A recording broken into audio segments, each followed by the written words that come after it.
स्वागत है आपके YouTube channel maths by Mohit Kumar में। बच्चे आपको पता है शाम को यहाँ पर बायोलॉजी क्लास चलती है। यहाँ 1500 प्लस आपको एमसीक्यू कराए जा रहे हैं। पहली क्लास हो चुकी है, दूसरी क्लास होगी। जो बच्चे चैनल पहली बार channel subscribe and bell icon press कर ले, जिससे नई नई वीडियो अपडेट आपको सबसे पहले आप तक पहुंचता रहे। और मैं आपसे कहना चाहता हूँ कि कॉपी और पेंसिल बढ़िया से नोट्स बनाइए, क्योंकि आपके आरआरबी, एनटीपीसी और ग्रुप डी एग्जाम और दिल्ली पुलिस और एसएससी के सभी कॉम्पिटेटिव एग्जाम आपके कुछ ही महीनों में या 3 महीने के अंदर हो जाएंगे। आइए पहला क्वेश्चन क्या है। पहला क्वेश्चन क्या है शराब पीकर वाहन चलाने के लिए श्वसन परीक्षण में यातायात पुलिस किसका इस्तेमाल करते हैं। तो जो है, जब कोई यात्री शराब पीकर चलाता है तो पुलिस वाले पोटेशियम डाइक्रोमेटिक सल्फ्यूरिक अम्ल की किट अपने पास रखते हैं, और जब उसको सुंघाते हैं तो उसमें सिरके जैसी गंध आती है। तो पता चल जाता है कि अगर सिरके जैसी गंध आ रही है तो उस बंदे ने शराब पी है। तो इसका जो ऑप्शन होगा वो पहला ऑप्शन इस स्थिति में ठीक हो जाएगा, पोटेशियम डाइक्रोमेट जो इसका पोटेशियम डाइक्रोमेट सल्फ्यूरिक अम्ल इसका ठीक आंसर होगा। आइए अगला क्वेश्चन क्या है एंग्लो न्यूबियन किसकी नस्ल है। एंग्लो जो न्यूबियन है वो किसकी नस्ल है। आप बोलोगे सर बकरी की। वेरी इंपॉर्टेंट क्वेश्चन है। एंग्लो न्यूबियन जो है ये बकरी की नस्ल है। किसकी नस्ल है? बकरी की नस्ल है। एंग्लो न्यूबियन जो पाई जाती है बकरी की नस्ल है।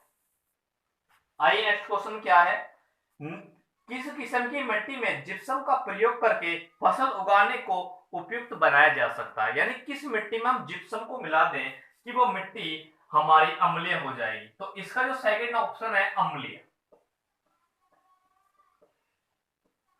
अगर बच्चे मैं अम्लीय को जिप्सम के साथ मिला देता हूं तो वह फसल उगाने के लिए लायक हो जाएगी। वो मिट्टी जो है वो उपजाऊ मिट्टी हो जाएगी अगर मैं जिप्सम के साथ अम्लीय मिट्टी मिला देता हूं। सवाल आपको समझ में आ रहा है या नहीं आया?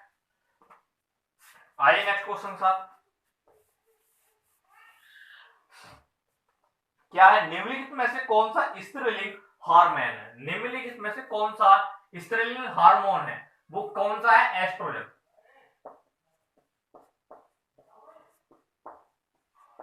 एस्ट्रोजन ये जो है स्त्री में पाया जाता है। एस्ट्रोजन जो हार्मोन है ये स्त्री में पाया जाता है। तो दूसरा जो दिया है इसमें एंड्रोजन, ये पुरुषों में पाया जाता है। एंड्रोजन है ये जो है पुरुषों में पाया जाता है। एस्ट्रोजन जो स्त्री में पाया जाता है, इसमें स्त्री के लिए पूछा गया है तो एस्ट्रोजन, और पुरुषों के लिए एंड्रोजन आपका आंसर ठीक होगा।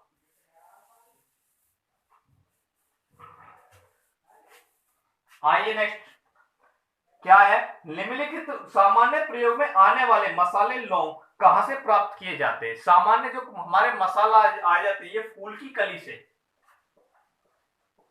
किसी फूल की कली से, यानी फूल की कली से जो मसाले लौंग हैं वो हमारे प्राप्त किए जाते हैं। ये आपको याद होना चाहिए। ये भी वो एक इंपॉर्टेंट क्वेश्चन है। यहाँ पर क्या आपको जो प्रीवियस ईयर में आए हुए बायोलॉजी क्वेश्चन 1500 प्लस, एक बार आप 1500 प्लस की सीरीज कर लीजिए।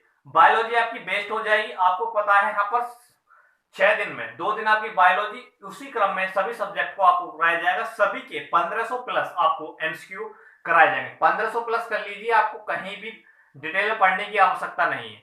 1500 प्लस कर लीजिए, मैं आपको श्योर गारंटी देता हूं कि आपका क्वेश्चन आउट नहीं होगा इससे। आइए अगला क्या है, कठोर शारीरिक श्रम करने वाले श्रमिकों की हथेली तथा तलवे की त्वचा मोटी हो जाने का कारण क्या है। जब जो है बहुत से व्यक्ति क्या है फावड़ा चलाते हैं तो उनकी जो त्वचा है वो टाइट हो जाती है, यानी कठोर हो जाती है। तो किसके कारण होते हैं? मोटे एच ऊतक के कारण। इसमें जो है थर्ड विकल्प जो है आपका ठीक आंसर होगा। आइए नेक्स्ट क्वेश्चन क्या है, मानव का सामान्यतः रक्त शुगर कितना होता है। मानव में सामान्य रक्त शुगर कितने प्रतिशत पाया जाता है, यानी रक्त शुगर कितने प्रतिशत पाया जाता है। क्वेश्चन के अकॉर्डिंग 80 से 90 मिली डेसिमल पाया जाता है। तो ये वैसे 70 से 100 होता है, लेकिन आपको ऑप्शन के नजदीक जाना 80 से 90, यानी इस कैटेगरी के बीच जो आ रहा है वो 80 से 90 आ रहा है, तो इसलिए इसका आंसर ये ठीक हो जाएगा। आइए और क्या है, सुप्त कणिका निम्नलिखित में से किसका केंद्रक होती है? सुप्त कणिका या माइटोकॉन्ड्रिया जो है किसका केंद्रक होती है? जो ऊर्जा युक्त कार्बनिक पदार्थ है उनका जो ऑक्सीकरण है वो माइटोकॉन्ड्रिया में किया जाता है, जिससे अधिक मात्रा में ऊर्जा निकलती है। तो इस ऊर्जा निकलती है तो किसके कारण? केंद्रक। केंद्रक तो इसको जो है कोशिका का, माइटोकॉन्ड्रिया क्या कोशिका का ऊर्जा गृह कहते हैं। क्या कहते हैं? ऊर्जा गृह कहते हैं। ऊर्जा गृह कहते हैं। अब बच्चे यहां पर आया माइटोकॉन्ड्रिया, माइटोकॉन्ड्रिया। तो माइटोकॉन्ड्रिया से क्या क्या क्वेश्चन बन सकते हैं? माइटोकॉन्ड्रिया की खोज किसने की? आप बोलोगे अल्टमान। अल्टमान ने की। कितने में की? 1886 ईस्वी में। आपको ये आसपास के क्वेश्चन आपको पता होना चाहिए, क्योंकि एग्जामर कभी भी आपको क्वेश्चन घुमा कर दे देगा और आप खो जाओगे। बहुत से कहते हैं बायोलॉजी याद नहीं होती, याद करने की आवश्यकता नहीं है। आप जो मैं क्वेश्चन करा रहा हूं इसके एक नोट्स बना लीजिए बढ़िया से करके, कोई दिक्कत नहीं होगी। 1500 प्लस आपके यहाँ पर क्वेश्चन कराए जा रहे हैं। आइए नेक्स्ट क्वेश्चन क्या है?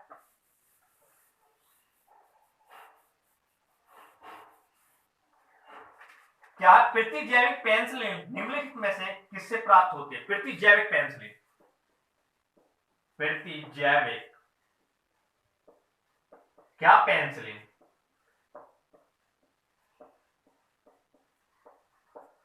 बच्चे जो प्रतिजैविक जो पेनिसिलिन है ये हमें क्वेश्चन के अकॉर्डिंग कवक या आपको दे देगा फफूंदी, फफूंदी से प्राप्त होती है। तो प्रतिजैविक पेनिसिलिन, प्रतिजैविक जो पेनिसिलिन की खोज किसने की? फ्लेमिंग ने की। फ्लेमिंग साहब ने की। कब की थी? 1929 ईस्वी में की थी। तो आपके आसपास के क्वेश्चन ये आपको पता हो, प्रतिजैविक पेनिसिलिन इसमें क्या दिया था? प्रतिजैविक पेनिसिलिन निम्नलिखित में से किससे प्राप्त होती है? निम्नलिखित में से किससे प्राप्त होती है? ये कवक से प्राप्त होती है। कवक को हम फफूंदी कहते हैं। इसकी खोज किसने की? पेनिसिलिन, फ्लेमिंग ने। कितने में की? 1929 ईस्वी में की थी। आइए नेक्स्ट क्वेश्चन तक चलते हैं।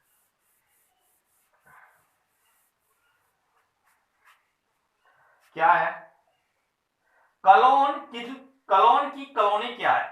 कलोन की जो कॉलोनी है इसकी जो एक सामान्य संगठन,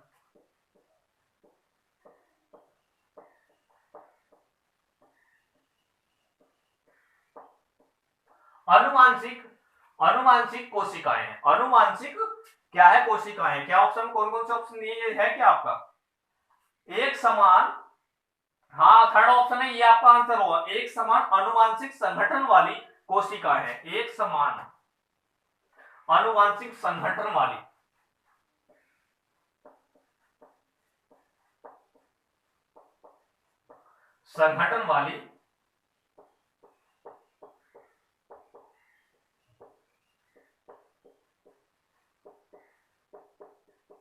कोशिकाएं। यहां में पूछा कलोन क्या? कलोन है एक समान अनुवांशिक संगठन वाली कोशिकाएं है। ये क्वेश्चन बहुत इंपॉर्टेंट है, आपको फैक्चुअल है, ये आपको याद ही रखना है, इसका कोई भी तो यानी रीजन नहीं है।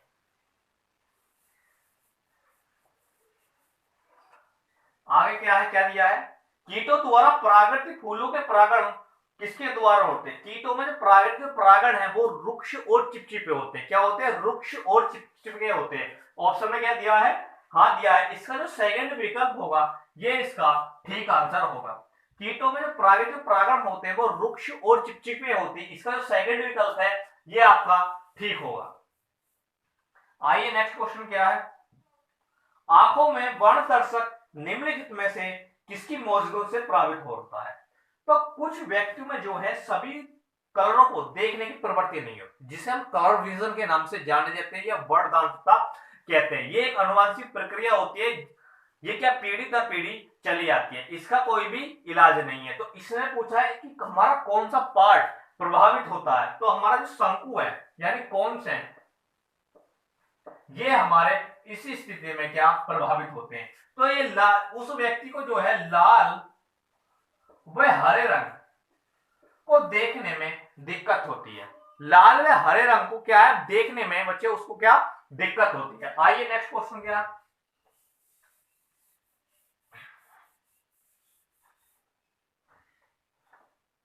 चाय की पत्ती के संसाधन में निम्नलिखित में से कौन सी क्रिया आवश्यक नहीं है। चाय के संसाधन की जो चाय की पत्ती में कौन सी क्या मलालन, मलालन क्या मलालन, इसमें ऑप्शन में दिया मलालन, यानी इसका चौथा विकल्प है ये प्रक्रिया उसके लिए आवश्यक नहीं है। उसके लिए आवश्यक कौन कौन सी होनी चाहिए, बेलन, सूक्ष्म और किरणन उसके लिए आवश्यक है, लेकिन मलालन चाय की पत्ती के लिए आवश्यक नहीं है। आइए नेक्स्ट क्वेश्चन क्या है। सर्वाधिक प्रकाश संश्लेषण क्रियाकलाप कहां चलता है, कहां चलता है सर्वाधिक प्रकाश संश्लेषण क्रियाकलाप कहां चलता है, ये नीले और लाल क्षेत्र में चलता है।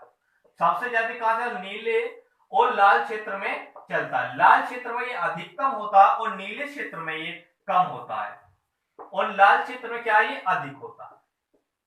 तो इसने पूछा था कि प्रकाश संश्लेषण क्रियाकलाप सबसे ज्यादा कहां चलता है, वो नीले और लाल क्षेत्र में चलता है। लाल में अधिक होता है और नीले में सबसे कम हमको देखने को मिलता है।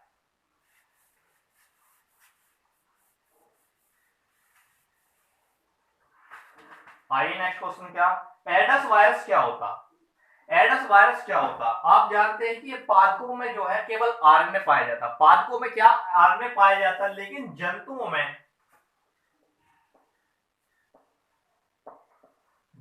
क्या डीएनए और आरएनए दोनों पाया जाता है, जिसके कारण इसे दोहरी सूची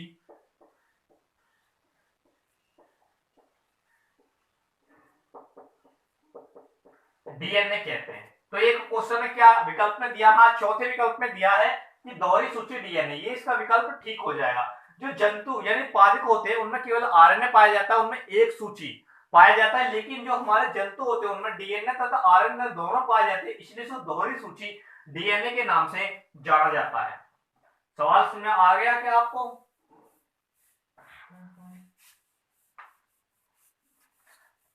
विकल्प भाई क्या प्रीवियस ईयर आपको एनटीपीसी ग्रुप डी और दिल्ली पुलिस जैसा एग्जाम आ रहा है तो वहां पर आपको चाहिएगा।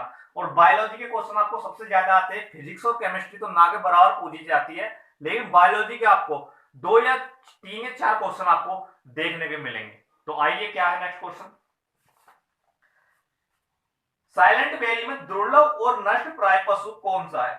साइलेंट वैली उसमें क्या शेर की क्या दिया है, शेर की पूंछ जैसा।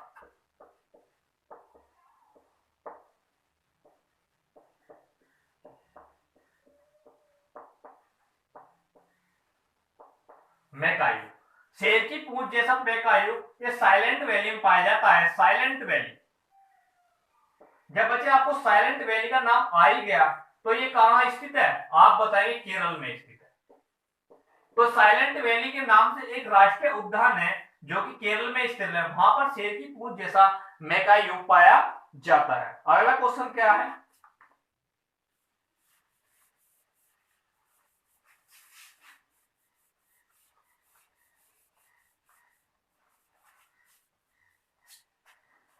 क्या है, एक्सो जीव विज्ञान निम्नलिखित में से किसका अध्ययन किया जाता है। एक्सो विज्ञान में क्या बाह्य ग्रह तथा अंतरिक्ष का अध्ययन किया जाता है। इसमें क्या बाह्य ग्रह तथा अंतरिक्ष का अध्ययन किया जाता है। इसका जो चौथा विकल्प है वो बच्चे ठीक होगा। एक्सो विज्ञान में क्या है, जो है बाह्य ग्रह तथा अंतरिक्ष का अध्ययन किया जाता है। अगर क्या जंतु में वे एंजाइम प्रणाली नहीं होती जिसके आधार पर वे ऊर्जा प्राप्त नहीं कर सकते।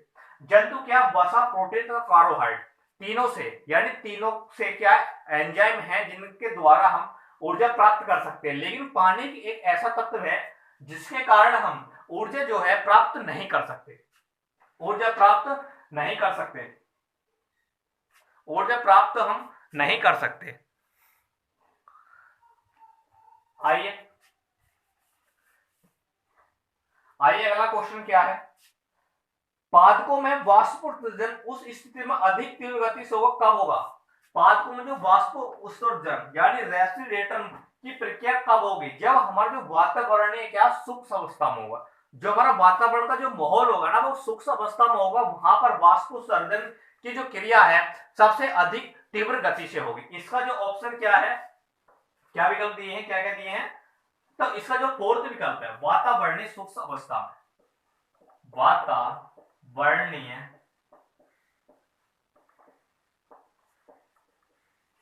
शुष्क अवस्था, वातावरणीय शुष्क अवस्था में वाष्पोत्सर्जन की क्रिया सबसे अधिक हमें देखने को मिलेगी। आइए अगला क्वेश्चन क्या है इसमें।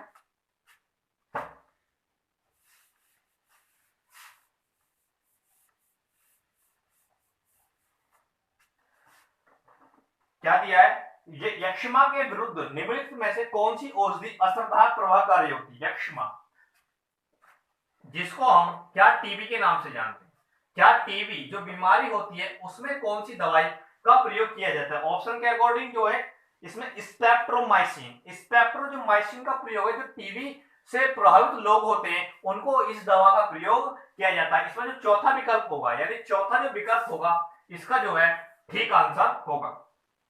अगला क्या है,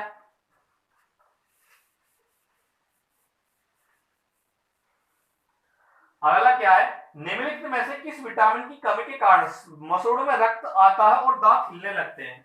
ये जो प्रक्रिया है, हमें जब मसूड़े हमारे में जो है दांत हिलने लगे और फूलने लगे तो किसके कारण होता है? Vitamin C, vitamin C, vitamin C के कारण जो हमारे मसूड़े जो है बच्चे फूल जाते हैं।